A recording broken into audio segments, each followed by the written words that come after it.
All right, now that we've covered alignment, we're going to move on to just a positional overview. What are the positions you're going to be finding yourself in Brazilian Jiu-Jitsu? As we talked about in the previous video, the guard is sort of the signature position of Brazilian Jiu-Jitsu. This is the closed guard specifically. So there are several different types of guard, but basically what you need to know or understand about the guard is just that it's a range management tool that allows you to stay safe while being on your back, largely via the use of your legs. So, an open guard would be any configuration where my feet are pointed at my opponent. He could be standing. There are a bunch of different ways that I can position my legs to frame my opponent, to hook my opponent, or in the case of the closed guard, to clamp my opponent in place. Those are the three varieties of guard, and then there will be hybrid guards where you're using frames and hooks at the same time. So that's the kind of the main. Yeah, guard's kind of like this interesting beast where in Brazilian Jiu-Jitsu in a sports context, it's usually looked at as the dominant position in the sense that the person playing guard is going to be the one with the sweep options with the...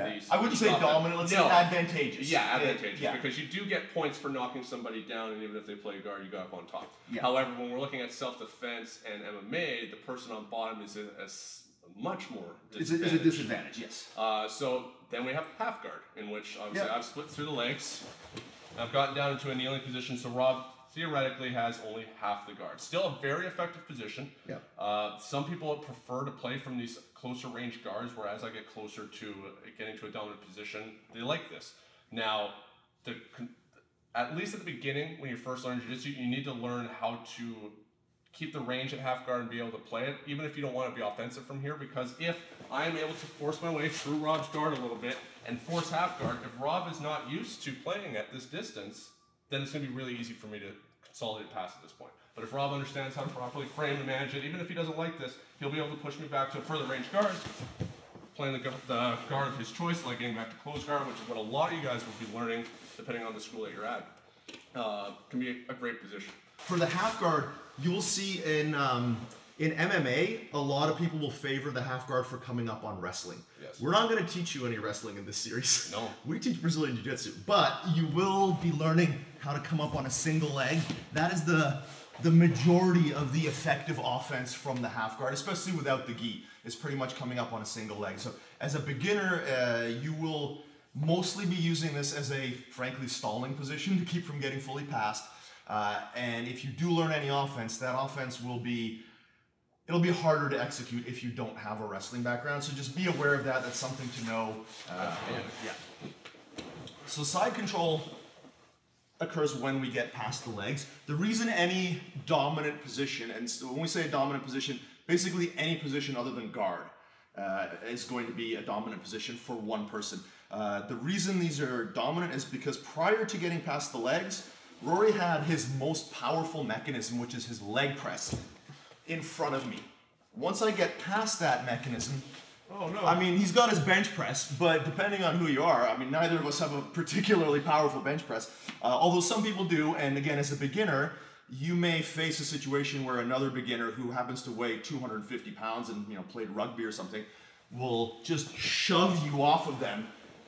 Just FYI, that's not Jiu-Jitsu. The fact that it worked doesn't mean that Jiu-Jitsu doesn't work. It just means that you need to get better at eliminating the physical advantage somebody has. So the main physical advantage we're eliminating is the leg press.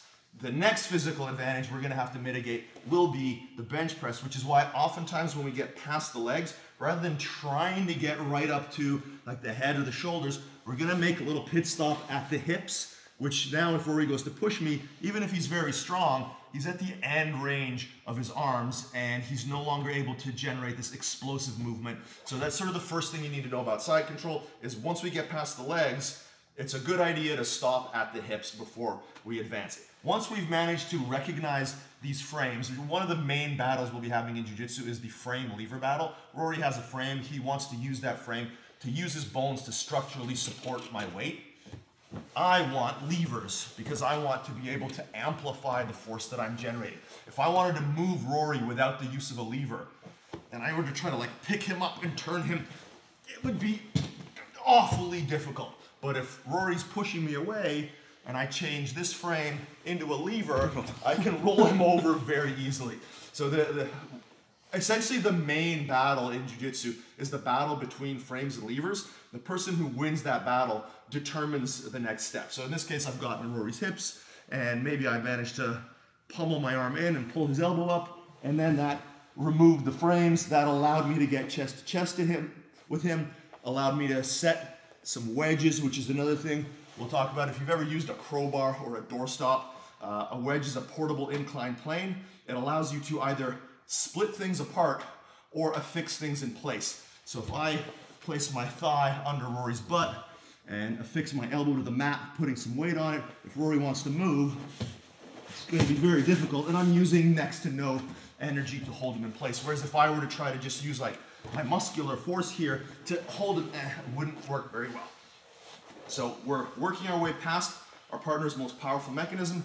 Side control offers us the ability to separate his limbs from his body. It offers us access to his head so we can break posture, denying them part of their alignment. Structure is denying part of their alignment. And if we can tilt our partner's hips away from us, their base, they're only able to generate force in a direction away from us. Whereas if they're turned into us, their base, and they've got their frames and they've got all this, their structure is good.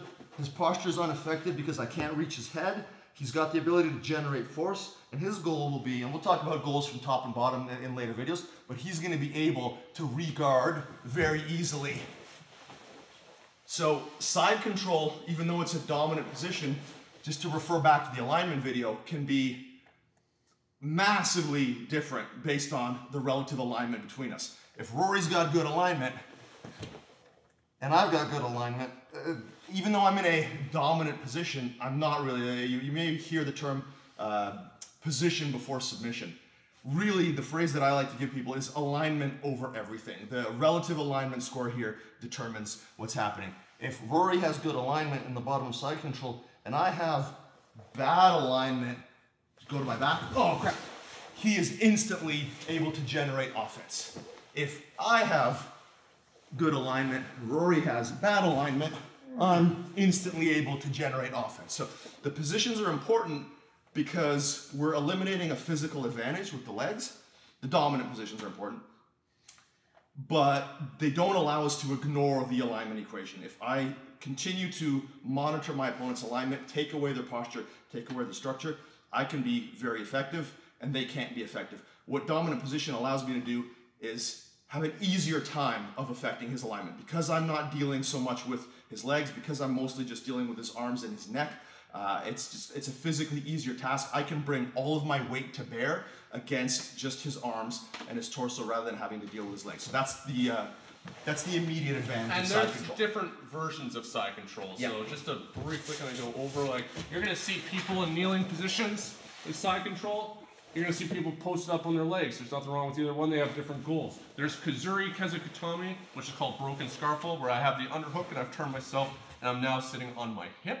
And we also have scarf hold, which isn't as popular in Brazilian Jiu-Jitsu, but can still be very effective and is more used in Judo, where instead of an underhook, I'm wrapping over top of the head, controlling to my leg, internally rotating the shoulder here with a grip on the elbow, which is the important part, but this would be scarf hold.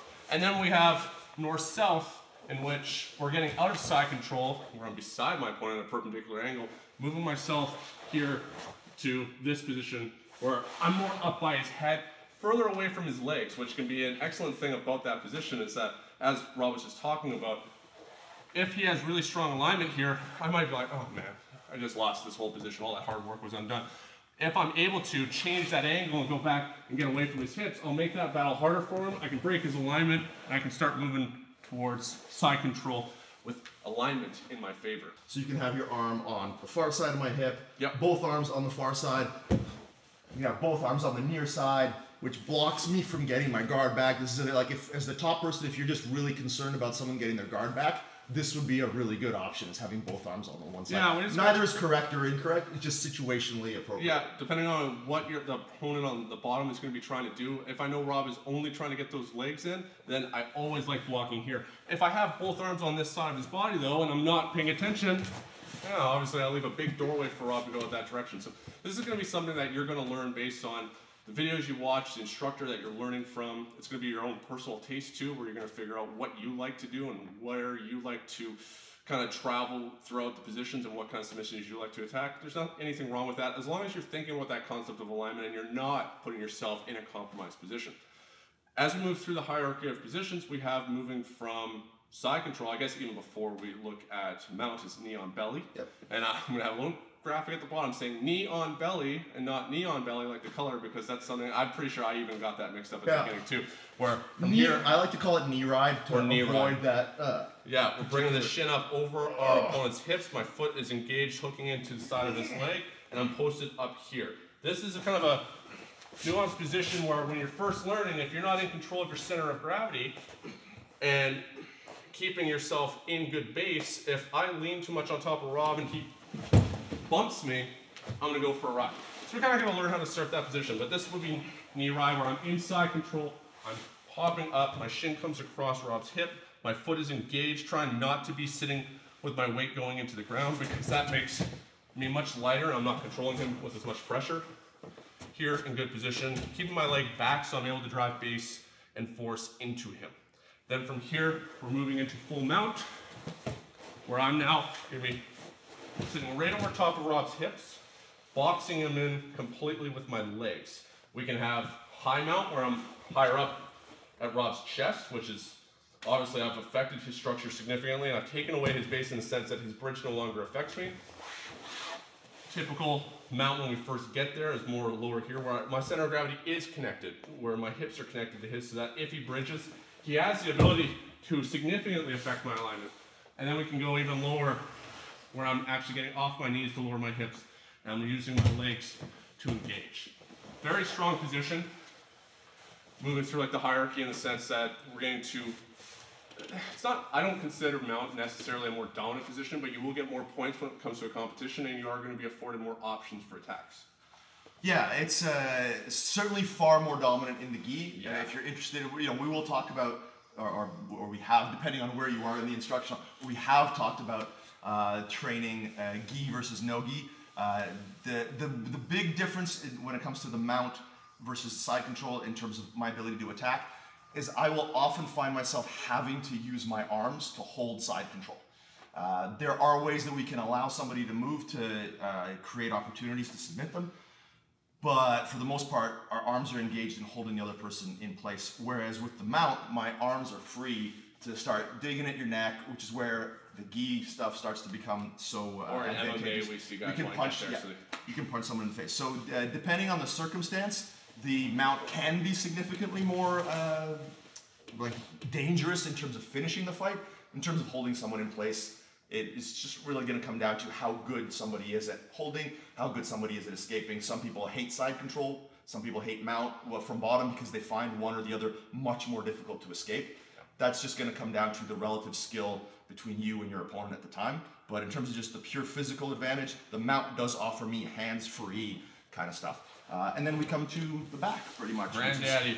Which is the other, probably signature position of Brazilian Jiu-Jitsu, which is controlling somebody. And we will talk about direct control versus proxy control, using levers to control people when we get more into the specifics of these positions. But the big advantage of the back is that I am behind my opponent, which shouldn't need to be explained, but let's explain it anyway. Rory does not have very good ability to come after me, right? If we're in side control, and we talked about the bench press effect, if somebody's really strong here, even if I'm quite good, I'm gonna have to deal with that explosiveness. Even with the mount, there still can be if Rory's just quite good at moving me around, he can escape, and that was a very technical escape. But even with somebody who's just got that strong bench press, if I lean on him, he may just be able to shove me off of him. So those things will still exist no matter how much improvement we have in our skills. There will always be, if I'm a smaller person, I'm fighting a bigger person, there will always be that physical attribute that they can bring to bear, even in the dominant positions where they're on the bottom and I'm on the top. But with the back, once I'm attached to him, he can start trying to push me, pull, affect me in any number of ways. But his base doesn't affect me. I can affect his posture very easily by bending his neck, and I can hand fight. There will be things that we can do to trap one arm, where now it becomes both my arms against one of his arms. I can attack his neck a lot better. the dominant angle on top of the alignment breaks that I'll be creating are what make the back so dominant. If you, again, watch any amount of jiu-jitsu competition, or frankly, watch any amount of MMA, what is the #1 submission in MMA? It's the rear naked choke. From the back in the gi, the bow and arrow or the double lapel choke is probably the highest percentage finish in jiu-jitsu competition. In no-gi, rear naked choke is right up there. Getting behind someone so that they cannot have any powerful mechanisms to direct towards you while creating a limb asymmetry where we've got 2 arms against 1 or my legs against your arms, that sort of thing, will allow us to be far more effective. This is where we want to get to. Like if you need to beat somebody who's somewhat skilled and bigger and stronger than you, and we'll talk about leg locks later on, but like aside from that, the back is definitely where you want to be.